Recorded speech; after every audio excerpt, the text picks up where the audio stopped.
By and large, most would agree that this tune is a great first standard for beginners. It's a simple and memorable melody, and the harmonic motions are super common. You'll definitely want to master these ASAP. So let's look at the elements that compose the seasonally appropriate Autumn Leaves.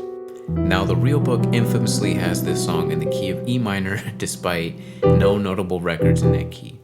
So it starts here on a 2-5-1 to the relative major, and that's G major. It succeeds up a fourth to C, before finishing the A section with a 2-5-1 to the key center of E minor. Pretty rudimentary and straightforward. The key takeaway here is the consistent motion in succeeding fourths. A to D, D to G is all fourths.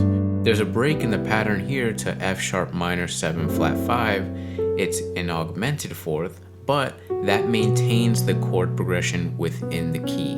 We can uncover why harmonic movement in fourths is so reliable by looking at the voice leading of the shell voicings, or the thirds and sevenths. You'll find that a smooth and economic motion emerges, a natural product of musical symmetry. So that's why composers use these fourth movements a lot.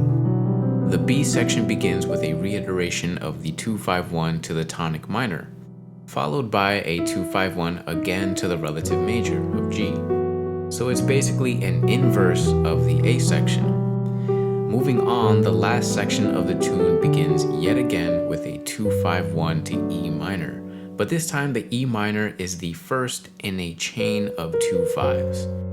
And we can determine this is a modal interchange from a foreign key. An experienced eye will surmise that this is a 3-6 dominant, 2-5 dominant in the key of C major, the submediant of E.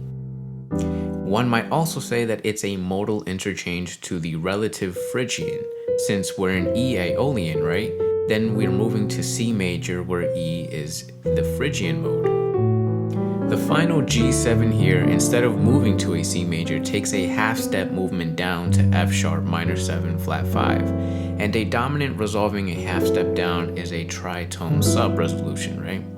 And that initiates the closing 2-5 in E minor, which is a harmonic extension of C major. So that's a bit of a double entendre there, giving closure both to the piece as a whole, as well as to this modal interchange section right here. And that is Autumn Leaves.